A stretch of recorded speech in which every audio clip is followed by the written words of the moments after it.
Assalamualaikum warahmatullahi wabarakatuh. Perkenalkan nama saya Paujan Habib Hidayatullah dengan NIM 006 dari Teknologi Rekayasa Otomasi kelas A. Jadi pada kesempatan ini saya akan mencoba untuk menjelaskan tiga metode untuk mengontrol BLDC, yaitu ada metode six step, lalu Sign PWM, dan juga Space Factor PWM. Nah, di sini kita akan coba untuk membahas yang pertama, di mana akan saya bahas dulu teorinya di sini, yaitu untuk metode six step. Jadi, metode six step ini merupakan metode atau teknik untuk mengendalikan motor BLDC yang paling sederhana dengan menggunakan 6 langkah atau six step commutasi atau six step commutation.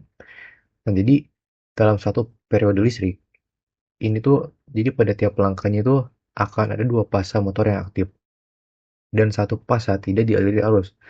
Nah, dengan kombinasi ini maka komutasi dilakukan berdasarkan sinyal hal sensor sehingga respon sistem itu lebih cepat.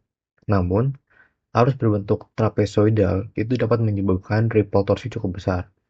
Nah, getaran dan noise meningkat, serta efisiensi yang memang relatif rendah.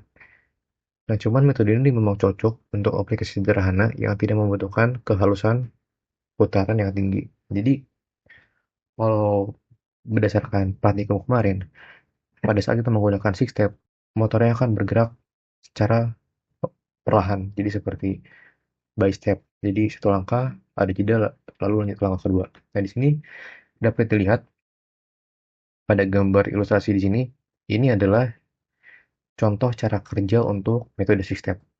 Di sini dapat dilihat karena BLDC menggunakan tiga pasa, yaitu menggunakan pasa U, P, dan W. Dan karena metode six step ini dia menggunakan dua pasa aktif dan satu pasa mati, maka di sini dapat dilihat pada step pertama ini pasa U dan P, lalu step kedua W dan U, lalu ketiga P dan W, lalu keempat U dan P, lalu kelima W dan U, lalu keenam P dan W. Nah, jadi dia akan berputar terus sampai step ini terjadi. Nah, pada saat si step itu telah terpenuhi, itu berarti dia sudah menyelesaikan satu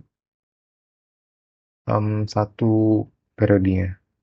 Nah, di sini dapat dilihat untuk gelombangnya di sini untuk karakteristiknya, di mana akan ada dua gelombang yang high bersamaan.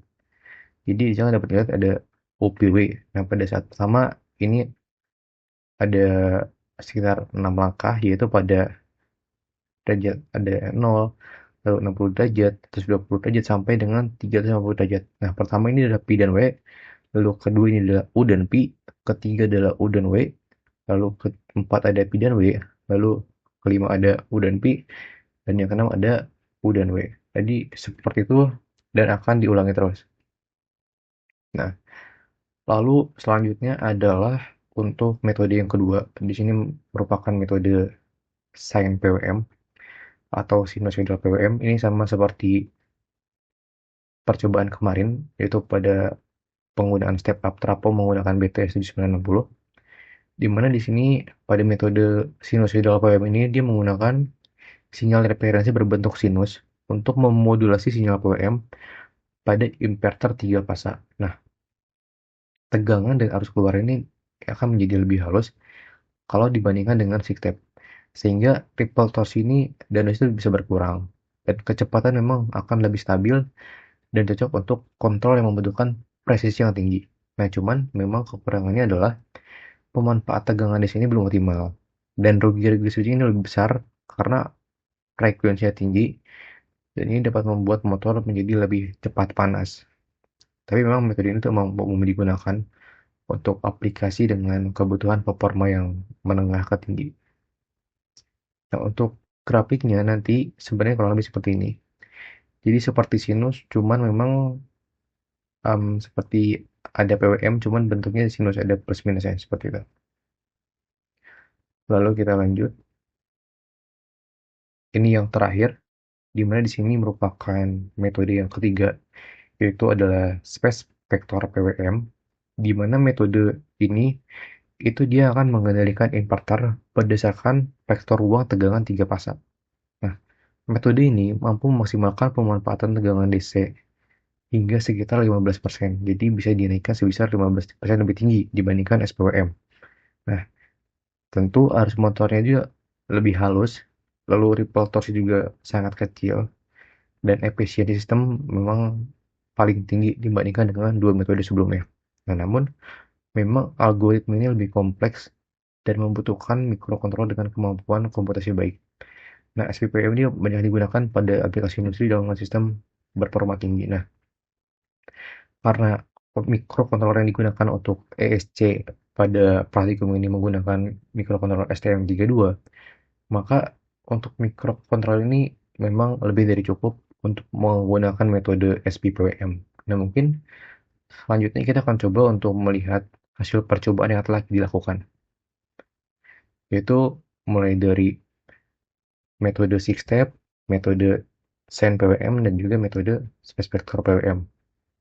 Nah, cuman sebelum itu kita akan mencoba terlebih dahulu untuk menghubungkan laptop ke mikro eh, mikro STM32 dan juga mikro yang ada di dalam ESC agar kita dapat mengetahui apakah perangkat kita dapat terhubung atau belum, seperti itu. Mungkin kita coba untuk yang pertama.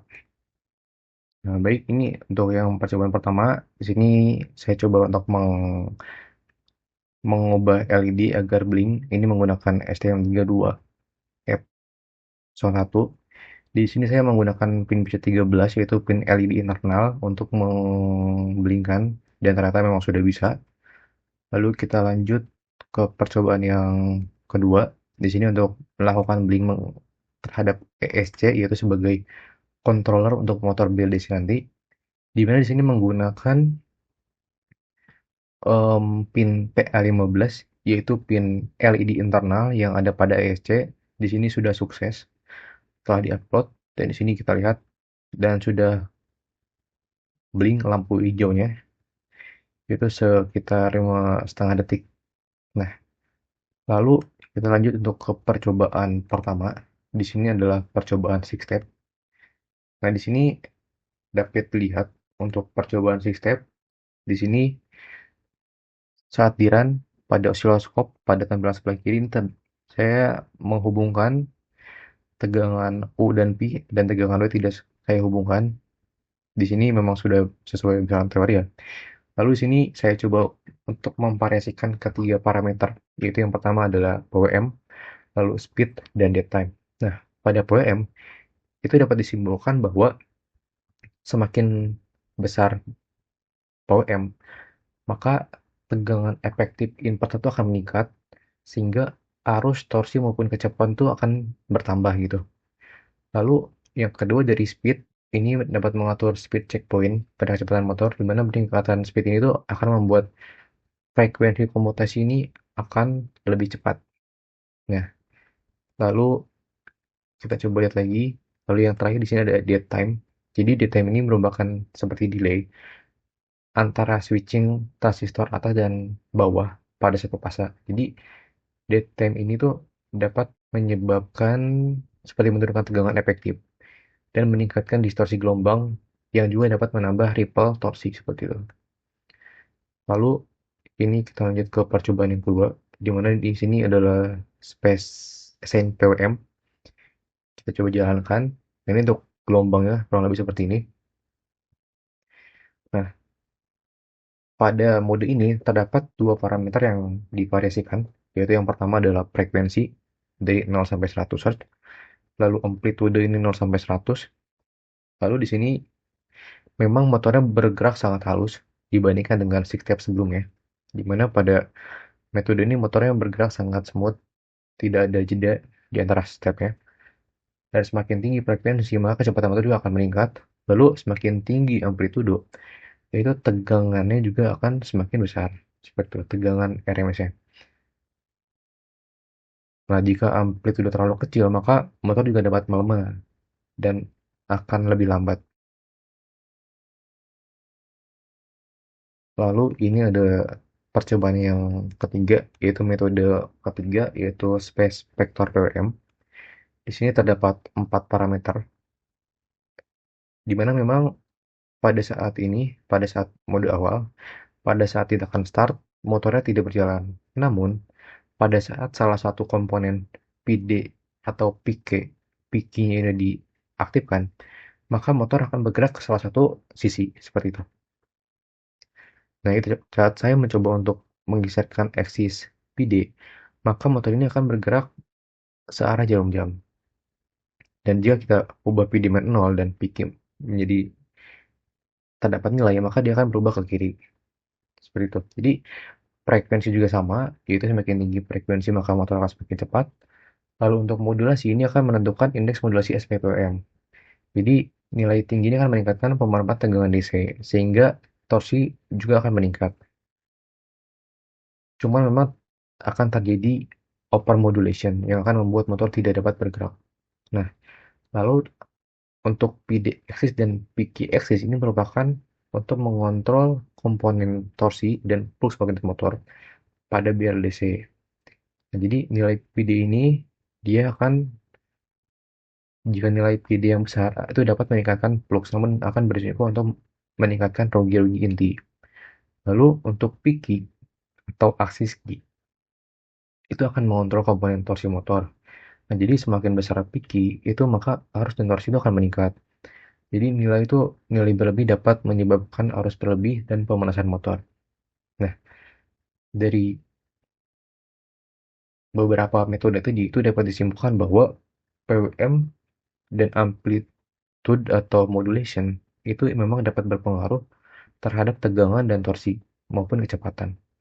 Nah, lalu untuk frekuensi dan speed itu akan berpengaruh langsung terhadap kecepatan motor. Dan untuk di time, PQ, dan PD, itu akan berpengaruh pada efisiensi, kestabilan, dan keamanan sistem. Mungkin sekian dari saya. Terima kasih. Wassalamualaikum warahmatullahi wabarakatuh.